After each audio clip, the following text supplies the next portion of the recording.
પ્રધાનમંત્રી નરેન્દ્ર મોદીના નેતૃત્વમાં નીતિ આયોગની ગવર્નિંગ કાઉન્સિલની આજે બેઠક.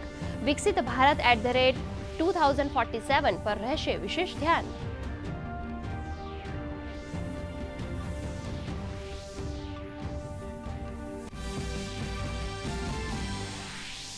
ભાજપ શાસિત રાજ્યોના મુખ્યમંત્રીઓ સાથે પ્રધાનમંત્રી નરેન્દ્ર મોદી કરશે બેઠક. બેઠકમાં ભાગ લેવા માટે ઘણા રાજ્યોના મુખ્યમંત્રીઓ પહોંચ્યા નવી દિલ્હી.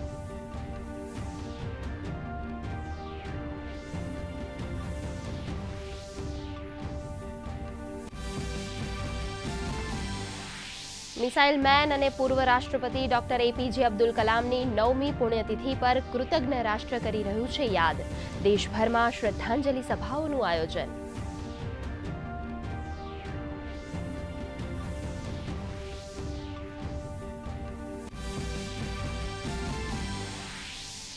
ગુજરાત સરકાર અગ્નિવીરોને સશસ્ત્ર પોલીસ અને SRPની ભરતીમાં આપશે અગ્રિમતા.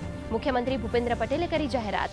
અગ્નિપથ યોજના અને અગ્નિવીરો અંગે વિપક્ષ દ્વારા ફેલાવવામાં આવી રહેલા ભ્રમ મુખ્યમંત્રીએ ગણાવ્યા વ્યર્થ અને નિંદનીય. રાજ્યમાં વધ્યો ચાંદીપુરા વાયરસનો કેર. હાલ 127 કેસ શંકાસ્પદ, 48 દર્દીઓના થયા મોત. પ્રવક્તા મંત્રી ઋષિકેશ પટેલે આપી માહિતી. ચાંદીપુરા વાયરસ સામે લડવા રાજ્ય સરકાર અને કેન્દ્રની ટીમ કરી રહી છે સંયુક્ત કામગીરી. છેલ્લા 24 કલાકમાં રાજ્યના 26 જિલ્લાઓના 97 તાલુકાઓમાં થયો વરસાદ. નવસારીમાં પૂર્ણાના પૂરના પાણી ઓસરતા લોકોએ અનુભવી રાહત.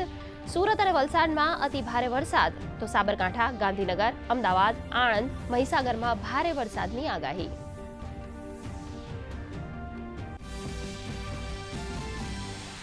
પેરિસ ઓલિમ્પિક્સ 2024નો શાનદાર પ્રારંભ. પ્રથમ દિવસે badminton, shooting, boxing, table tennis, hockey અને ટેનિસમાં ભારતીય ખેલાડીઓ રજૂ કરશે પડકાર.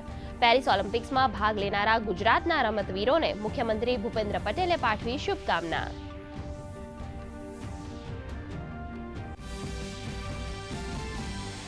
તો ભારત અને શ્રીલંકા વચ્ચે 3 T20 મેચની શ્રેણીનો આજે થશે પ્રારંભ. સૂર્યકુમાર યાદવની કપ્તાની હેઠળ રમાશે પહેલો T20 મુકાબલો.